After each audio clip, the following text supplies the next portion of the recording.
obviously we've got the Matrix in the background over here. I see that, man. Yeah. I want to ask you. I've been wanting to ask you this question, man. All So, right.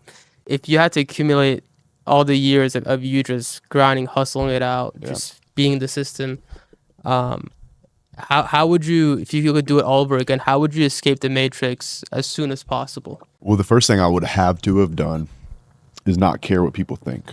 If I could have done that, I would have probably done something online a lot faster. But I grew up in the South, and it was a place where very much be seen, not heard. And I was concerned at a young age that if I went and did, let's say if I started a YouTube channel, and it really wasn't a thing, but let's say I would have, Yeah. that people would have been like, who the fuck are you? You know? Yeah. And you have to get over that. Hmm. And everybody's going to have that one or two things that are kind of mental blocks for them. But I would have certainly done something that was more scalable, like on the internet. Hmm. And I would have done something that was more of a residual model. So in construction, it's very much eat what you kill and then hunt again and hunt again and hunt again. Now to the point where I don't think I'll start a business where there's not a strong return on investment of energy. And what I mean by that is reoccurring things, real estate being one of them. An insurance company would be a good one. Yeah. You know, what the real world A does. podcast?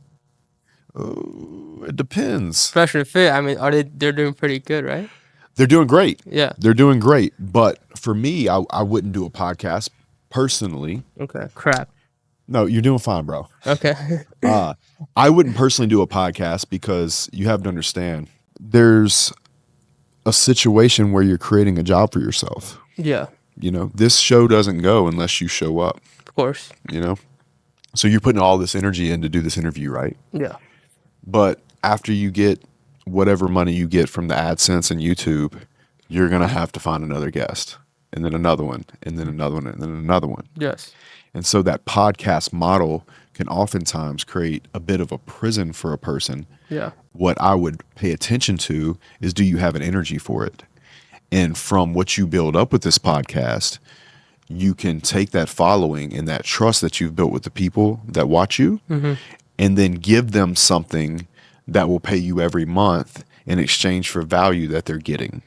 Okay. So if I had to do again, I'd very much pay attention to the business model I was getting into, not look just at the money, because you really want to get a return on investment of energy.